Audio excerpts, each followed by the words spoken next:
Hi friends आज भिडियोटी आपण रही कंपोजिट स्कूल ग्रांट यूटिलाइजेशन ता सहित यूसी सबमिशन रिलेटेड। तो लेटरटी आपंकर Odisha school education programme authority तरफ करा लेटर नंबर रही 9467 डेट रही 21/8/2026। लेटरटी आपंकर ऑल द डीओकम डीपीसी समग्र शिक्षा ओडिशा एवं आपणकर गोटे रेफरेंस लेटर नंबर रही लेटर नंबर 9558 डेट रही 8/9/2025 जोटा कि लास्ट ईयर करा जायतिला। आपण माने कंपोजिट स्कूल ग्रांट रे यूटिलाइजेशन किपरि करिवे आमे लास्ट ईयर वीडियो बनैथिलु से वीडियोटी आपण देखि नियंतु।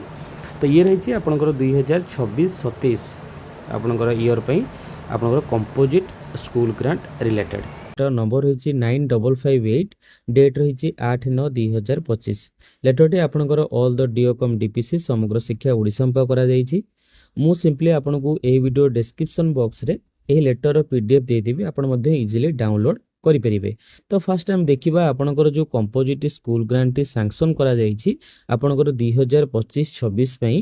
तो केउ स्कूल पई आपणकर केते टंका सैंक्शन करा जायछि जे देखिबा आपणकर यदि स्टूडेंट मानकर जो स्ट्रेंथ रहिछि एनरोलमेंट स्ट्रेंथ लेस देन 30 रहिछि तो आपणकर 10,000 टंका आपणकर 30 रु 100 भीतर थिले आपणकर 25,000 टंका 100 रु 250 भितर थिले आपणकर 50,000 टंका यदि 250 रु 1000 भितर रहउची 75,000 टंका यदि 1000 रु अधिक स्टूडेंट आपणकर विद्यालय रे अछंती तो आपनको 1 लाख आपणकर कंपोजिट स्कूल ग्रांट दिया जिवो।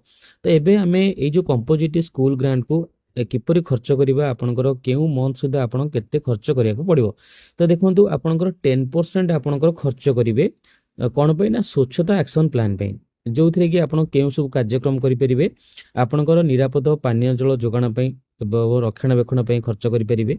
स्वतंत्र ड्राइव द्वारा समय समय रे शौचालय गुडिकर डीप क्लीनिंग एंड मेंटेनेंस पय आपण खर्च करि परिबे। देन आपणकर जो वाटर सैनिटेशन एंड हाइजीन जो वाश इंफ्रास्ट्रक्चर रही आपणकर टेक्निकल कंसल्टेंट सहित परामर्श करी तार भित्तिभूमि को जांच करि परिबे।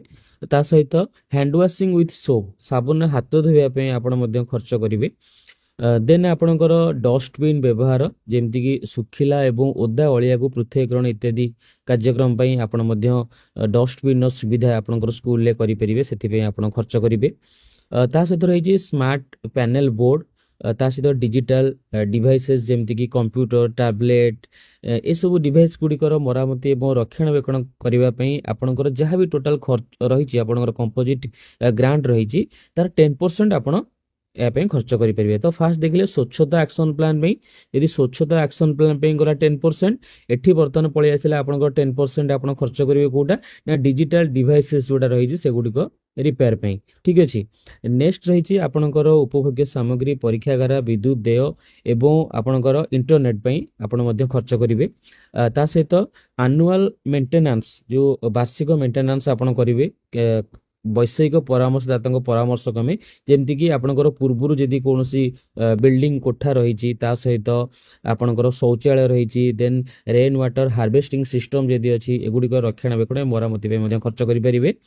ता सहित आपणकर देखंतु एलईपी अधीन रे विद्यालय श्रेणीगृह शिक्षा को वृद्धि करने विद्यालय शिक्षक मान द्वारा आपण शिक्षण सहायक जो सामग्री व उपकरण गुड़िक रही तार विकास आपड़ ये 10% खर्च करेंगे। ठीक अच्छे। नेक्स्ट रही आपणकर एफएलएन एवं एमएलई ए सबू जो ग्रेड रही से ग्रेड रो स्टूडेंट मानक पई आपण उपकरण प्रस्तुत करि परिबे। ता सहित ता पई आपण 10% खर्च करि भाबे 40% आपण को खर्च करिया को पड़िबो टोटल कंपोजिट स्कूल ग्रांट रो 30 सितंबर सुधा। नेक्स्ट 30% आपण को 31 डिसेंबर सुधा एवं बैलेंस 30% आपण को एंड ऑफ द मार्च आपण को खर्च करिया को पड़ो। ठीक अच्छे। तो ये जो खर्च आपणकर दि जाइए तो ये खर्च करने पर आपण को जो यूसी सबमिट करेंगे आपणकर 15 सेप्टेम्बर 15 जनवरी एवं 31 मार्च रे आपणकर यूसी सबमिट करा जिवो। एथिरे आपणकर बीओ शेड्यूल करेंगे शेड्यूल अनुसार आपणकर यूसी दाखल को निश्चित करेंगे। टीसी एवं सीनियर टीसी परामर्श पर सिविल संबंधी कार्यकलाप ग्रहण करा जिवो। देन आपणकर 50,000 टका कि ताठू अधिक मूल्य सिविल संपर्कित कार्यकलाप विरुद्ध यूसी संपृक्त बीओ सम्मुख में टेक्निकल परामर्शदाता उपयुक्त प्रति स्वाक्षर सहित दाखल करा जिवा उचित। एई क्षेत्र में जेकोसी विच्युति हेले संपृक्त बीओ आपणकर दायी रहिबे। तो ये रही आपणकर डिटेल्स आपणकर कंपोजिट स्कूल ग्रांट को आपण माने किपरि खर्च करिवे केउ डेट सुधा आपणकर केते परसेंट खर्च करिया पड़िबो एवं यूसी आपणकर केउ डेट सुधा दाखल करिया पई पड़िबो। होप आज भिडियोटी आपण मान पे इनफॉर्मेटिव थिबो। जदि भिडियोटी आपन भल लागे भिडियो लाइक करिवे शेयर करिवे हम चैनल को सब्सक्राइब करिवे। धन्यवाद।